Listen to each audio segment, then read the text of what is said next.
Now then, as for the New York Knickerbockers, here's my opinion of the Eastern Conference Finals. Damn it. I wanted to beat the Pacers so damn bad. God, I wanted to beat them. Because when Tyrese Halliburton's not your guy, Indiana, he is just infuriating. Infuriating. With the choke thing and the this thing and the that thing. Just can't want to beat another person more. And I say this knowing how Tyrese is a number one dude. I get it. He was great. Took a picture, gave a shout out to Coop because Coop had him on multiple fantasy teams and all that. God, I wanted to beat him. I wanted to beat all the Pacers. I wanted to beat everybody. But they couldn't because they just didn't play well enough. They blew game one. That's what cost them. That's why we're not talking about a game 7 tonight. That's why Turner signed off on Saturday night. That's why the Knicks are now in an off season where you got to wonder, even with all their maneuvers, even with Cat coming and playing very well throughout the season, even with Bridges coming and trading all of those picks, even with all of that, they're still not good enough.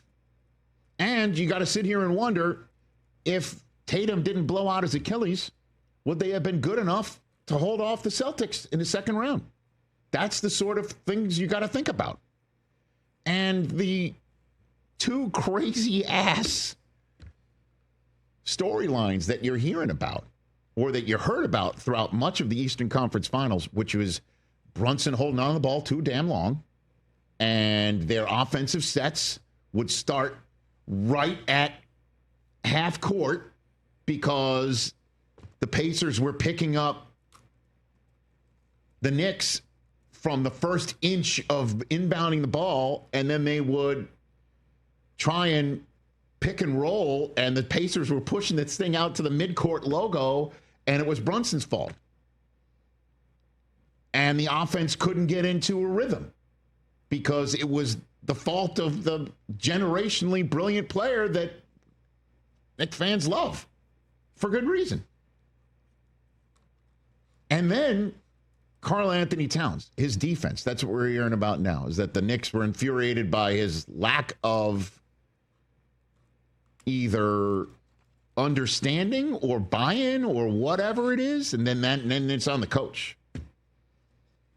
One of the most successful Knicks seasons in a long time, now filled with some recriminations.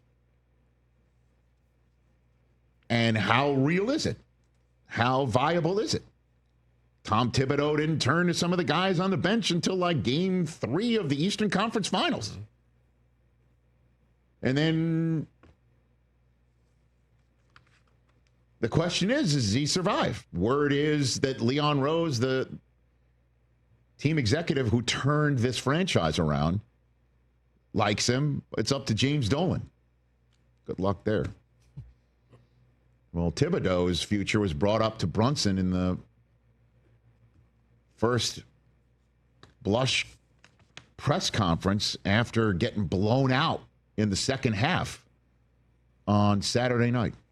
When you talk about the confidence, obviously, I feel like nobody takes more criticism than Tom. And this team obviously has turned around during his tenure. Do you kind of feel that going forward, he's the same guy to lift you guys the rest of the way, that next level? Is that a real question right now? You just asked me if I believe that if he's the right guy. Yes. Thanks, guys. Come on. And that's the end of the press conference. So here's the deal. Thibodeau should stay, period. And, he should stay because if he doesn't, Brunson's pissed. And you got to make sure Brunson is as happy as they come. And then figure out what to do next. You asked me that question before the show. And I said, if they want to step it up, if they feel the need, they have to step it up. And they wound up shy, despite having a apparently healthy roster and home court advantage dropped in their laps against a team that they should have been better than because they added all of these improvements and had a better regular season record throughout the year than the Pacers. Then they got to make sure Giannis says, I want to play for them. That's it. If Giannis is in play, that's the one. And then, you know, with all due respect to everybody out there, I would love to see Cat run it back. I love the guy. He's a local guy. He's awesome. Awesome.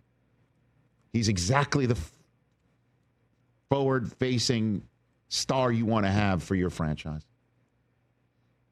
But if you can get Giannis, pair him with Brunson, and not tear this team apart, and the way to do that is to have Giannis basically say, I want to go there, forcing the Bucks' hand. I don't know how you do that if you're the Knicks. You got to do something.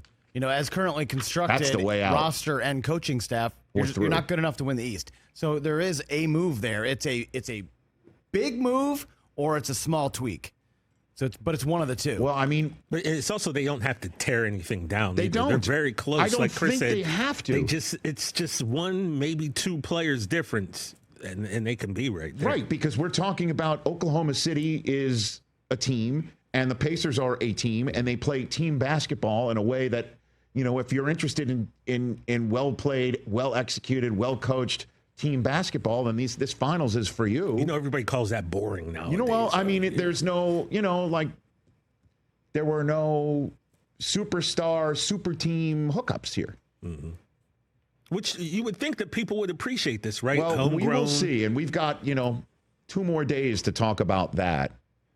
I'm just talking about the Knicks right now. If you feel that there has to be a major move, there's only one of them. That's it. But that would require blowing up your entire roster except for Brunson. If Giannis says, I want to go to New York, and thus the Bucks are forced to have their hand is forced, maybe not. That's why it's a crazy ass proposal I'm putting out there. Yeah. But making a tweak here and there, I would be fine as well, because I love watching this team, man. Yeah. I love watching them.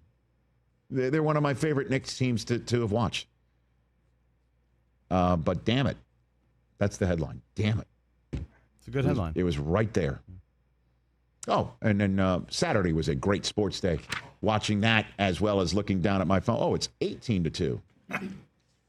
The Dodgers beating the Yankees as the Knicks get eliminated. That was an awesome Saturday. That was a great sports day. I made sure not to text you. For those Yankee Knick fans out there, and there's lots of us.